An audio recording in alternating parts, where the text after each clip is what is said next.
People stopped shopping at Walgreens, but they never stopped filling prescriptions there. And because middlemen can pay pharmacies less than the pills cost, that gap is closing stores, about 500 in 1 year. And it can put your medicine 2 bus rides away. That sounded like an Amazon story to me at first. That answer comes fast. When a chain starts cutting stores, it feels obvious. The path runs through the $10 billion sale that took Walgreens private, then the closure plan that got called off. So I started with the closures, because that is the part people can see. The sign comes down and the windows get covered, and the drugstore you knew is gone from the corner. Easy story. People moved online, Amazon got bigger, Walgreens got weaker, and the old store model cracked. But look, Amazon is too small to carry this whole thing. Amazon Pharmacy holds only about 1 to 2% of the US pharmacy market, and analysts said scale remains elusive. In February 2026, Amazon Pharmacy said it would bring same-day delivery to about 4,500 US cities by the end of the year. So yes, Amazon is trying to build, but if your Walgreens is closing, Amazon did not take that counter away. So I went back through the figures, and the street story did not match the store facts. I think this is where the easy version starts to bend. The counter was not empty. The prescription side was doing fine. Actually, it was doing more than fine. The last public quarter before Walgreens became private ended on 31 May 2025. US retail pharmacy sales were $30.71 billion, above the $29.01 billion analysts had expected. Same-store sales were up 10.3%. Pharmacy sales were up 12%. Comparable sales, meaning the same set of stores checked against an earlier time, were up 15% for pharmacy. Comparable 30-day prescriptions were up 2.7%, and total 30-day prescriptions rose to 308 million. So if you stand in that line, here is the odd part. The counter had more use than before. The texts were still there, and so were the bottles and the pickup line, but the same store could still get marked as weak. That is the gap. The front of the store was the part that got hit. Shampoo, snacks, cards, the holiday aisle, the things you grab while waiting for your pills. The research phrase said those aisles were decimated by the rise of e-commerce and discount retailers like Walmart and Target. In plain talk, the front half got wiped out. But the pill counter and the front aisles are not the same business, even when they share a roof. Walgreens can have a strong counter and still have a weak store if the rest of the building does not pull its weight. And that is the trap. It is wrong to say people just left Walgreens. The prescription facts do not say that. The shopping problem was in the front, so I checked that split again, and it changes where the blame goes.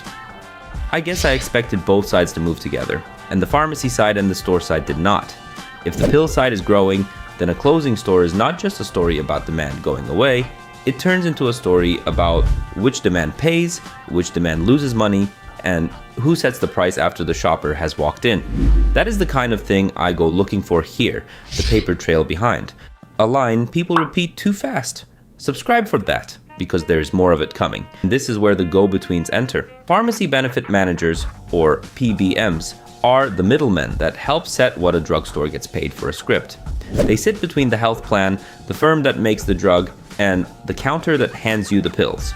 The key point is basically plain. PBMs can squeeze the amount the store gets back for filling the script, and they have squeezed hard enough that drugstores can be paid below what the medicine cost them.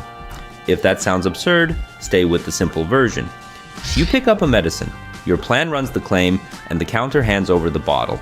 Then the money paid to the store may be less than what the store paid for that drug. So the script you need can be a small loss for the place that helped you get it. I had to read it twice because that is not how a normal store story works in your head. You think a sale helps the store, then this says the sale can hurt, and that is where the lights go off. Independent drugstores lose money on over 60% of Medicare Part D prescriptions. And in one stretch of less than 10 weeks, 326 drugstores shut down, with 237 of them being independent. So, if the small counter near you closed, this points somewhere else. People may have blamed Amazon, or online habits, or the slow death of retail.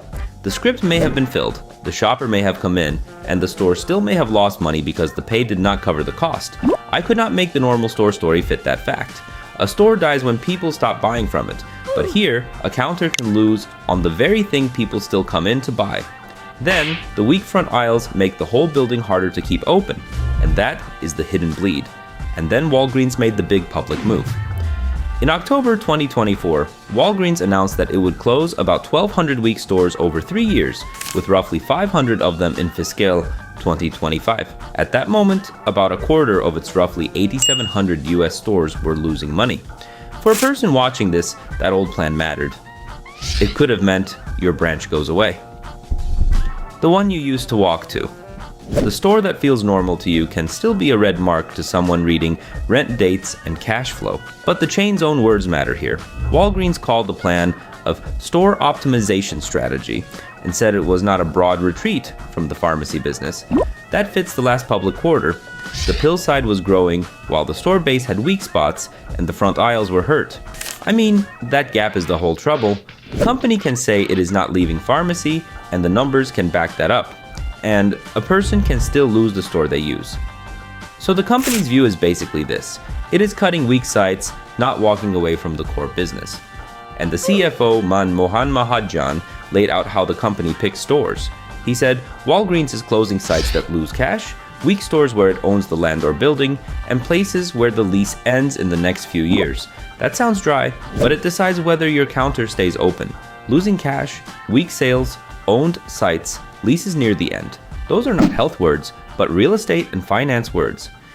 And they can decide where medicine is easy to get. Got stuck on the patient part. The patient barely shows up in that test. The person who cannot drive is not in that test. The parent who plans pills around a bus route is not in that test. The older person who knows one worker by name is not in that test. The sheet of numbers is not evil, it is just narrow. And honestly, that may be enough to cause harm. Then the company stopped being public. On 28 August 2025, Sycamore Partners took Walgreens private for about $10 billion in equity, ending Walgreens' run as a public company.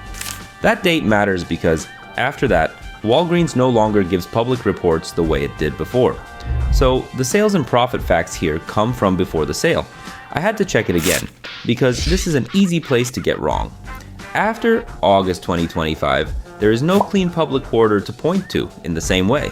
And Sycamore did not just buy the company and leave it as one big block. It split Walgreens into 5 standalone companies: Walgreens, Boots, Fields Health Solutions, CareCentrix, and Village MD. The new CEO was Mike Motz, who had led Staples US retail before. Sycamore is aiming for about $4 billion in earnings. That is roughly twice the 2024 level of about $2 billion on more than $120 billion of revenue. In plain terms, that is basically the private equity plan. Split the pieces, set new goals, and try to make the group earn much more. But look, the chain of events bent in a way I did not think it would from the outside. Closures slowed. At the August 2025 sale, Walgreens had about 8,500 stores. By mid-July 2026, the store count was down to about 8,000. So yes, hundreds of places had gone away, and for someone whose branch closed, the slower pace does not bring the old store back. But the next set of reporting changes the direction of the story. Internal plans had pointed to about 700 closures for 2026. The number now due is fewer than 100, and the careful phrase is this: roughly 15 to 18 confirmed closings so far this year. That is not a collapse. That is the sign that the old closure plan was dropped. I wonder why the sale did not make the cuts look faster, because that is what I thought I was going to find. Walgreens had a large closure plan when it was public, then it was bought, split apart, and the pace of closures got much slower.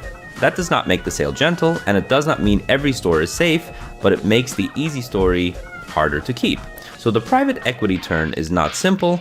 A new owner did not just buy the chain and shut everything down. The better read, I guess, is that Sycamore wanted a new shape for the business, at least in the store count. So the expected wave got smaller, but there was still pain. In August 2026, Walgreens disclosed 628 job cuts, with 469 in Illinois and 159 in Texas. Those are real jobs this month, in real places, and the fact that store closures slowed does not mean people inside the company got a soft landing. If you work near one of those offices, that number is not just a plan in a slide deck. Same if you know someone tied to Walgreens support work. It is rent, it is healthcare, and it may be a choice about moving or starting over. This is why the story is hard to turn into one simple bad guy. Amazon is too small right now to explain the pill side. The front aisles were the retail part, hit by online stores and big cheap chains. PBMs squeeze prescription money so hard that filling a needed drug can lose money. Then a private equity firm bought the whole company, split it up, and the huge closure plan slowed instead of speeding up. Messy, but useful. Because if you only say, Amazon killed Walgreens, you miss the force that can hurt the counter you use tomorrow. A local drugstore does not need to be empty to be at risk because it can have patients, prescriptions, and still bad math at the counter. I pictured one small scene while reading the files. Someone walks in to pick up pills and does what the plan says, yet the store may lose money on the sale. They do not see the PBM terms, the lease date, whether the store owns the site, or whether the place loses cash. But they see the locked door. And for some people, that is more than a task going wrong. About 16 million Americans, roughly 4.7% of the population, live in pharmacy deserts, so they do not have a nearby counter, not one they can reach in a normal way. Closures hit seniors hardest because someone who no longer drives or depends on rare bus or train service cannot easily reach a counter farther away. So if you're older or your parent is older, a closure is not just a new stop. It can turn a short walk into 2 bus rides, same-day pills into a call to a neighbor, and 1 missed bus into a missed dose. A pharmacy can lose access before it loses demand. So when Walgreens uses the words store optimization strategy, I do not think you should read them as empty company fog. The phrase shows where the company is looking. Cash flow, leases, owned sites, store strength, and the split between the pill counter and the front aisles. But when a company uses those filters, your life can still be left outside the frame. You may not care whether the week line is shampoo, snacks, rent, or PBM rates. You care whether the counter is still there when your kid needs medicine, whether your parent can get pills, and whether you can stop after work before the bus schedule gets thin. Fewer closures means fewer towns get hit right now. It means the branch near you may have a better chance than it seemed to have under the old plan. And it means the private sale did not create the simple story people assume, where a firm comes in and the doors close faster right away. But the store you rely on can still be judged by numbers you never get to inspect. I'm not sure what anyone in line is supposed to do with that. You cannot change a PBM deal from the pickup line. You cannot change a lease date by buying a candy bar or make a private firm share what it shared before. And if an independent drugstore near you closed, the PBM squeeze is even more direct, because small drugstores do not have the same size or cushion as a national chain. So when one of them shuts, the counter that replaces it is often a chain miles away, or no counter at all. The person waiting at the counter is not seeing any of that. They see the bottle, they see the card reader, and the worker who knows their name. Then one day, they see paper on the glass. And once the pharmacy is gone, the reason for the closure does not fill the prescription. It does not drive your parent. It does not make the second bus come faster. It just leaves you with a longer trip for the same medicine, and that is why this story was worth telling.